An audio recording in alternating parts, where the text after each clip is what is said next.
episode 6 Woo! today. I can't believe it's been 6 episodes. We're at Quayside. I think the temperature's like 13, 14. Feels like 20. Yeah, it feels fun and the sun is out. And we're just enjoying our little ice lollies. We've got some ice lollies to treat ourselves.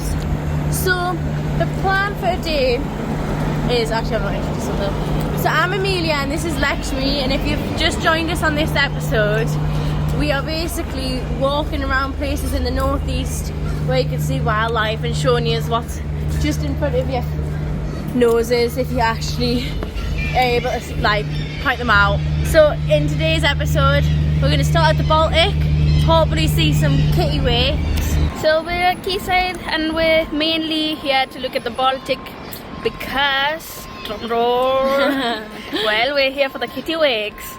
So it is exciting. Well, Amelia's having her first time seeing kittiwakes today. Well, I know I've probably seen them before, but I've never consciously clicked that they're kittiwakes.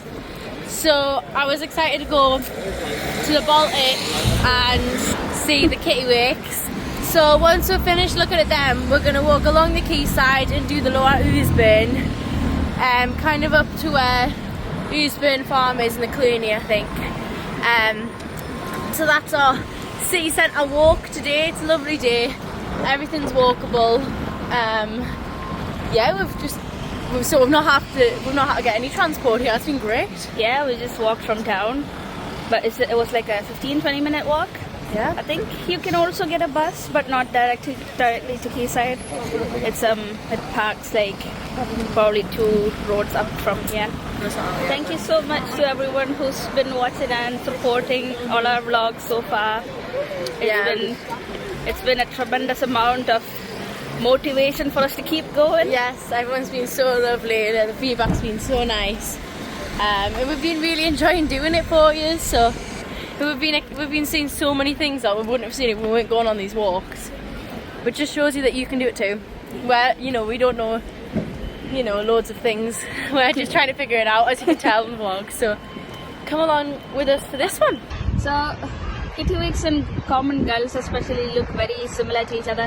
Herring gulls, you can probably tell by the size of the beak, it's a bit more bigger, longer, and they're quite a bit bigger than common gulls and kittiwakes as well. But I think there's just minor differences between common gulls and kittiwakes, which is like kittiwakes have black legs while common gulls have pink or yellow legs. But they've both got yellow beaks, but common gulls do have like a red spot on their beak most of the time. It's on a hunt for kittiwakes. Unfortunately, the Baltic flow, which gives us access to take a close look at the kittiwakes up there, are closed. So we're just down here prying on them from below. We're trying to like stay away from directly below for obvious reasons.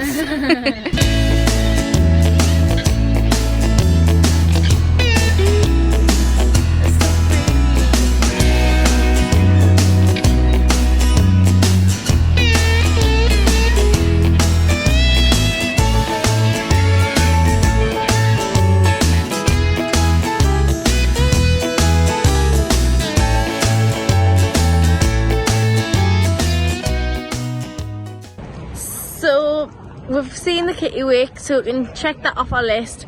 And now we're going back over the Millennial Bridge so that we can walk along the quayside and get to the Lower Ouseburn. So that's our plan. Seeing most of them like sort of carrying this big chunk of black stuff. It's kind of like, I imagine they've got it off the riverbed. I don't know. It's almost like mossy, but obviously I know it's not moss. I kind of thought it might be a dead rat or something, but I think it's like black wet kind of matter, like seaweed or something. So we think maybe it could be if they're making nests, but I don't know when they have their chicks. Yeah. So, to be fair, all of them look quite adult. Yeah. Like, because they've got that full summer plumage with the grey wings and the black tip on their wings. So if anyone can let me know, because we don't want to Google everything. So if anyone can comment down below and tell us when they're breeding, that would be great. If you've never been to Quayside or you're new to Newcastle, just let you know that every Sunday, I think 10 to 4, Quayside holds a market. It's like a flea market. It's really nice. So nice. There's loads of good baked goods and things like There's a lot of like local vendors coming in, and it's a really like bubbly environment. Really, it's really nice to be there, like especially on a day like this. But today's a Wednesday. We don't have the market on, but definitely go if you can.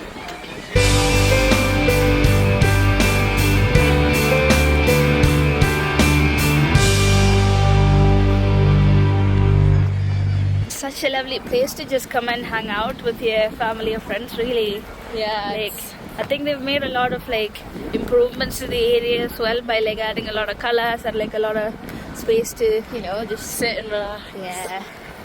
It is lovely. In the sun, it's probably a sun trap here as well on this side anyway. Yeah. So it's shady on that side. But... So I was just asking why it's the Baltic that the kittiwakes like. But I think it might be because they've got no, you know, like bird repellent spiky things on top of buildings. And I think a lot of the rest of the quayside have those because they don't want the bird poo on outside the doors for like customers and things like that. So I think it might be that's because it's the only place they can kind of nest and hang out. Maybe, yeah. Birds hang out. That makes sense, yeah. I don't know. I don't know. I honestly don't know. So as a follow-up to Amelia's question about why the kittiwakes choose Baltic to nest, I'm sort of just gonna jump onto natural history time there. So apparently there's seabirds, and the Newcastle Quayside Baltic Centre nesting is basically like the biggest inland colony of kittibirds because they're seabirds, like it's rare to see them inland.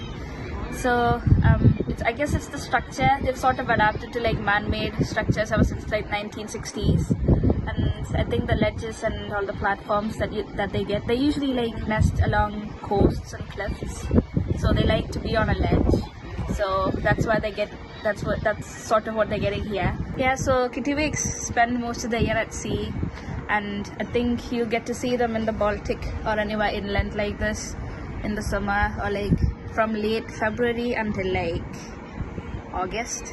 So because of the kittiwakes, this is sort of a natural heritage site now because it's a very well established because of how much of the birds make up the colony in this inland area away from the sea.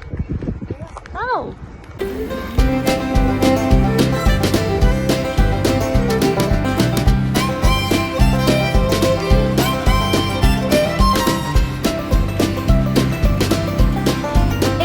Sort of in the transition zone between Quayside and Lower Ouseburn.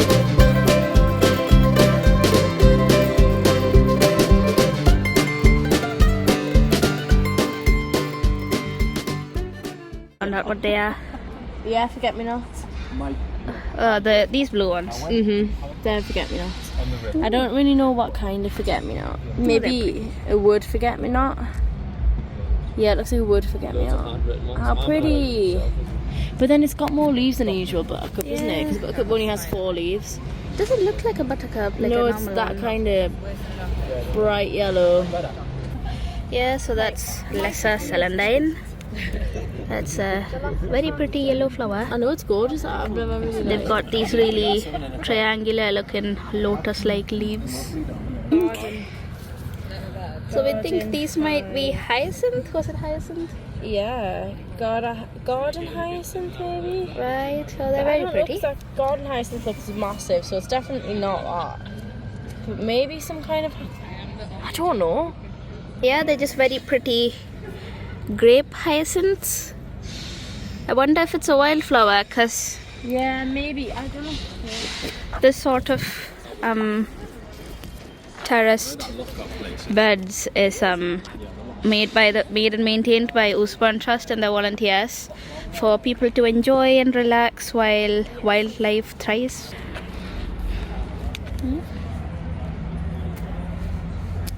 It smells so good. I think this is the type, I grew up with this on my estate. Like, I don't know the name of it, but it's kind of like a rosemary kind of bush thing. It smells really nice. I love the smell of it. And it's got like old flowers on it. So I don't know. It smells all day. Yeah, it smells like the rosemary oil that I use at home. Yeah. It's so nice. Lovely, lovely, lovely. Great find. Oh, yes. Common dandelions, but look at the size of them. If I put my hand huge. to it. Look at that. They're super. I think they're definitely just bright in the sun. Couple of bird feeders here. I don't know if that's the reason. But we've literally just seen 2 goldfinch. They came back so quickly. They were gorgeous. There's so much shine on them, so their colours are so bright. And I know their red face. Where is it? Over here, a couple of birds, but not sure. I think I just heard a chiff chaff, but I feel like it's too quiet. Get it on my own.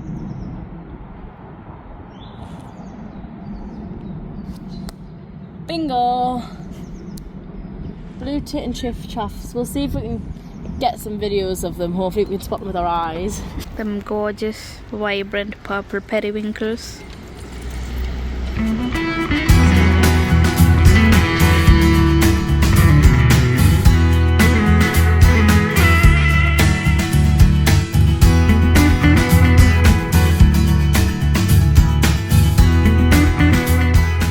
Piece of bird cherry. There are a lot of types of cherry blossoms.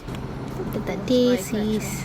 There's dandelions, daisies, ivy. Are they bluebells at the back? Are they? Yeah, I think they are. Oh. Can we hop up? If you want to see the life of a naturalist, here you go. Whoa. Hold on. There we are. Well, we've got stairs on the other side. But Are you coming up? this is the right way to go. Right, so this way. I'm good here. Oh, they're really tall. Look how pretty they are.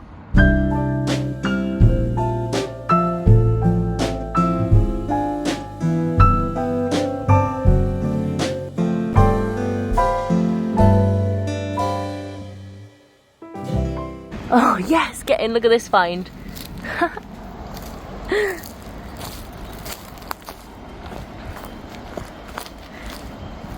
There's like flies and midges and stuff. Oh, what's that? Sticky weed. Oh, is it? No wonder it didn't fall off me. Yeah. Stuck on my sweater. Right, I'll hand it back. Sticky weed, but we don't know what its actual name is. That's the first sticky weed I've seen of the year. See, it's just sticking. It's just sticking. I It's love not going sticky off. weed.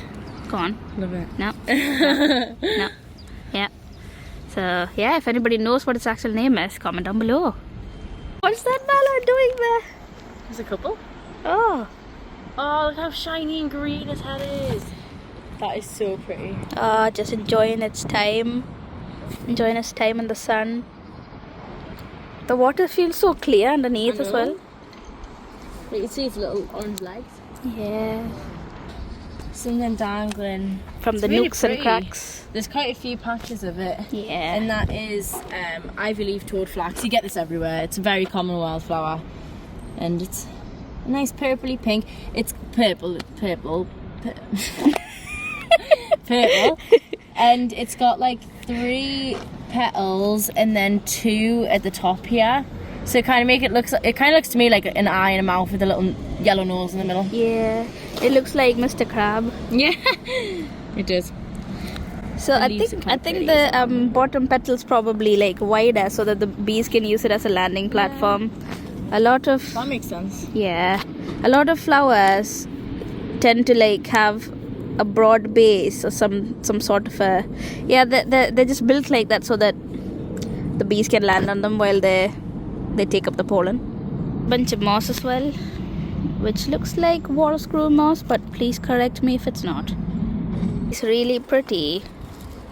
Red and green. Yes, it's shining cranesbill. Oh wow. It's a geranium. Very pretty. I like the name, Shining Cranesbill. That's a hard one to forget, isn't it? Yeah, they've got these red leaves, red and green leaves, and then they just grow into the river. I was gonna say even though the water looks very clear, I think it's very polluted. It is. But Definitely. I think because of past mining history and things. Yeah, I think it's also. Yeah. It's the bottom of a river, so it's been through God knows what. I mean, Yeah. we've got the White Calf Bennett G&R, the Gossip Nature Reserve, and that goes into the Ouseburn, and that we've got a massive problem with pollution in the Wyckoff Burn. That's why we're doing, you know, we've currently got projects to clean that river out. So God knows what this water's been through in other rivers. Spotted all of these wall creepers sort of dangling down towards the burn, and towards the bottom it's very pale and white. I don't know if that's the leaves colours itself, or like something's like deposited on them. It's because they're dead, because they're not getting any sun at the bottom. But they don't look dead though. They do with me. If anybody knows, we're really curious to find out. I don't think this is something that you can find on Google. Maybe. So please do let us know.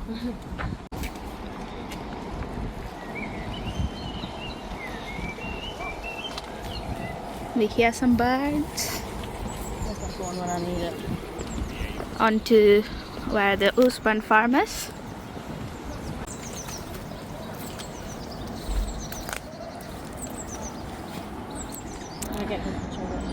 So I think we're spotting some greater periwinkle. It is technically in the Ouseburn farm. Yeah. But we're having a look at it. They're quite big. The ones we saw before were periwinkles Tiny. as well, but yeah, I think they were common periwinkles. We've seen a lot of blue tits Flying around over our heads. Yeah, but they're too fast. Can't catch them on camera. We're a bit camera shy today. Yeah. But here's the Ouseburn farm if you ever want to come visit. It's a really nice place. So I know we didn't see much wildlife today. Maybe like just a lot of bunch of plants. Urban plants, yeah. Yeah, but we did see quite a bit of kittiwakes. So we're happy about that because that was the main And we heard some chiff chaffs. Yeah. As well. So And mallards. yeah, we're just walking back into town now. So we're Thank just you gonna so much for joining us. Also, we popped our heads in the Ouseburn farm and it was so lovely. So if you are in the area, the cafe was gorgeous and the animals are so cute. I know. So definitely go support them. They're a charity as well. Yeah. I realised pigs are much bigger than you think they are. They're huge. Yeah, if I was one-on-one with a pig, I would definitely not be the one who came out on top, I don't think. But yes, go there. Yeah. Anyway, thank you so much for watching, and if you'd like us to go anywhere for you, please do comment down below. Make it accessible in the northeast. Yeah. So yeah, hope you enjoyed today's vlog. We'll see you next week. That was a really bad way of explaining it, but you know. It's not as Oh no! So that's it, the sun loungers. Well, good in sun loungers. I don't know how comfortable they are, you know. Well, but the trees don't look spiky, so I actually take that back. It's not that good. But I don't know from here what it is.